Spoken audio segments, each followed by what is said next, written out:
kepercayaan dari Pak Jokowi ini menyampaikan bahwa kira-kira akan diperlukan dana sebesar 3 juta US dollar.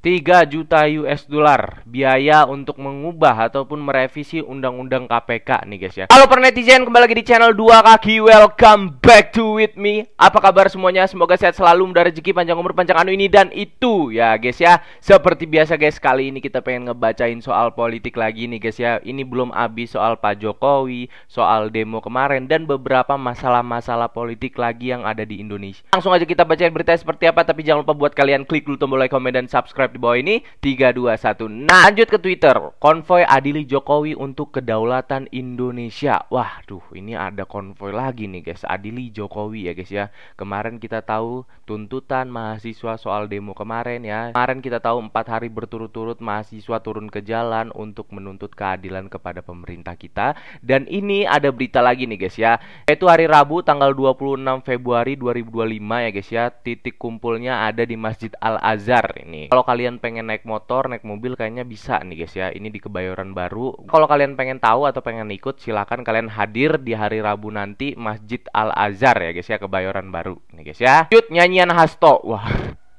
Revisi Undang-Undang KPK 2019 yang diinisiasi oleh Jokowi bertujuan untuk melindungi dirinya, waduh, juga anak dan menantunya yang saat itu mau menjadi kepala daerah dan butuh 3 juta US dollar agar revisi itu berjalan mulus. Ya, lu bayangin tuh, 3 juta dolar, duit dari mana ya?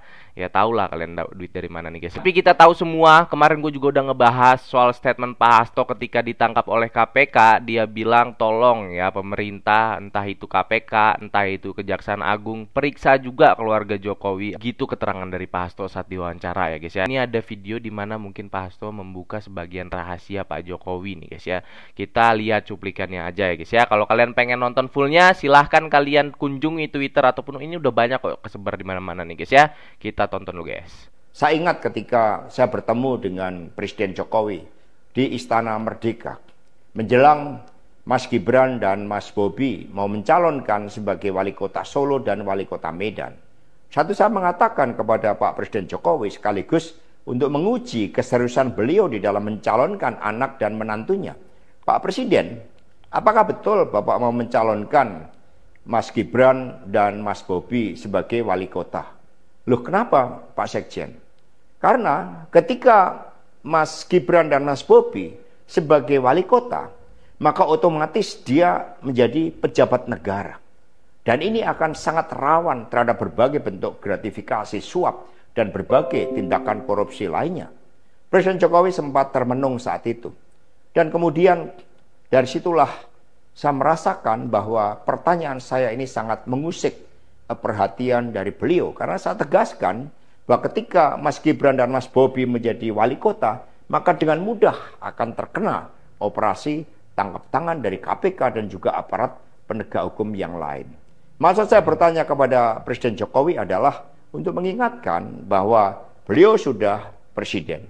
Buat apa kemudian anak-anaknya harus menjadi wali kota, dan itu mengandung suatu risiko-risiko politik, mengingat Presiden juga berhadapan dengan begitu banyak pihak-pihak yang selalu mencoba berhadapan dengan Bapak Presiden. Tetapi beberapa saat kemudian saya menerima salah seorang menteri. Ini semakin seru sih sebenarnya, pertengkaran PDI antara PDI dan Pak Jokowi ini semakin terbuka ya guys ya. Ditambah lagi kita tahu kemarin ada retreat dari beberapa kepala daerah ya yang dilakukan di Magelang. Tapi kayaknya kebanyakan nih, gua baca itu ada sekitar 47 kepala daerah.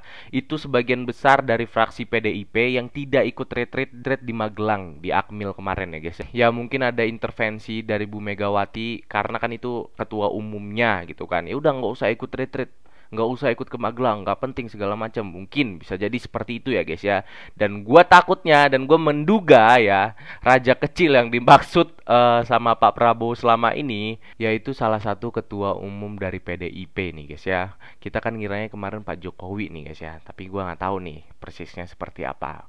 Dan beliau mengatakan kepada saya bahwa sudah mendapatkan arahan dari Presiden Jokowi untuk melakukan revisi Undang-Undang KPK. Saat itu dijelaskan berbagai pasal-pasal penting. Misalnya bahwa pimpinan KPK tidak otomatis bertindak sebagai penyidik. Kemudian ada beberapa pasal-pasal yang tidak memungkinkan bagi penyidik independen untuk bergabung ke KPK. Berbagai revisi-revisi itu, karena ini adalah perintah dari Presiden, maka ya saya sarankan untuk bertemu dengan seluruh jajaran fraksi di DPR RI dan coba menggalang atas perintah dari Presiden. Nah, saat itu Pak Menteri yang menjadi kepercayaan dari Pak Jokowi ini menyampaikan bahwa kira-kira akan diperlukan dana sebesar 3 juta US dollar. 3 juta US dollar biaya untuk mengubah ataupun merevisi undang-undang KPK nih guys ya. Kalian bisa komen di kolom komentar ya guys ya, dari mana itu duit 3 juta US dollar. Tapi di sini soal undang-undang KPK ya, revisi yang membutuhkan dan 3 juta US dollar ini udah diganti atau belum. Tapi di sini mohon maaf banget ke kalian nih guys ya, gue belum make sure revisi undang-undang KPK 2019 ini udah dilakukan apa belum gitu. Kalau misalnya udah, itu duit 3 juta US dollar dari mana? Pertanyaannya gitu ya guys ya. Silakan kalian komen di kolom komentar guys. Lanjut, PDIP Perjuangan jelaskan permintaan Hasto soal KPK periksa keluarga Jokowi. Ya, kemarin kita udah bahas ini guys ya. Kan sudah banyak pengaduan ke KPK. Abdullah Badrun sudah 5 kali bolak-balik ke KPK melaporkan dugaan korupsi anak dan menantu Jokowi. Tapi ya nggak ada respon mungkin ya guys ya. Kata Guntur kepada media Indonesia, ia mengungkapkan anggota keluarga Jokowi lainnya yang perlu diperiksa KPK adalah Gubernur Sumatera Utara Bobi Nasution dan istrinya. Waduh, istrinya juga terseret-seret nih kayaknya nih guys ya, yaitu Kahiyang Ayu nih guys ya. Sebab nama Bobi dan Kahiyang muncul dalam sidang korupsi mantan Gubernur Maluku Utara, Abdul Ghani Kasuba waktu itu guys.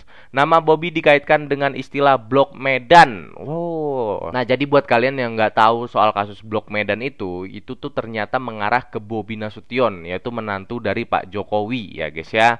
Almarhum Faisal Basri juga menyebut dugaan Bobi terlibat penyeludupan biji nikel ke Cina. Nah, itu dia. Bagi Guntur, keberanian dan independensi KPK saat ini sedang diuji. Jika KPK tak berani memeriksa keluarga Jokowi, ia menyebut lembaga anti rasuah itu penakut dan hanya menerima pesanan. Ya, memang seperti itu dari dulu kayaknya guys ya. Kasihan tuh rakyat Indonesia ya guys ya. Mati-matian kerja tapi dikorupsi sama pejabatnya sendiri gitu. Yang lain yang buah-buahannya tetap jadi kacung gitu kan. Pengen menuntut keadilan, tapi ya gimana gitu. Sebagai sekjen PDI Perjuangan, saya dengan kepala tegak siap menerima konsekuensi apapun bagi Indonesia rakyat kita. Karena Indonesia dibangun dengan pengorbanan jiwa dan raga. Kita adalah. Tapi disclaimer dulu nih guys ya, kalau misalnya Pak Hasto sudah terbukti dengan korupsinya gitu kan, kita nggak bisa bela apa-apa gitu ya. Tapi berkat Pak Hasto ditangkap, mungkin satu persatu bisa kebongkar gitu ya. Ya bisa jadi seperti itu guys. Negeri berjuang, sehingga saya tidak pernah menyesal. Saya akan terus berjuang dengan api semangat yang menyala-nyala. Semoga ini menjadi momentum bagi Komisi Pemberantasan Korupsi untuk menegakkan hukum tanpa kecuali, termasuk memeriksa keluarga Pak Jokowi. Terima kasih. Merdeka. Ini udah benar-benar perang terbuka ini guys. Kita tahu Pak Jokowi kemarin mantan dari kader PDIP, sekarang ya sekjen PDIP ditangkap KPK. Ini kan agak gimana ya, agak riuh juga. Dulunya partner ya kan, satu tim gitu. Sekarang bongkar-bongkaran rahasia nih guys. Baik teman-teman, segitu aja berita kali ini. Pokoknya semangat terus buat kita semua untuk membela kebenaran dan keadilan di Indonesia ini ya guys ya. Jangan sampai pejabat-pejabat kita tuh semakin stres, semakin menggila-gila gitu soal korupsi ini ya guys ya. Sekaligus ini menutup video kali ini. Terima kasih buat kalian yang sudah nonton. Gue Dua Kaki undur diri. Sampai jumpa nanti.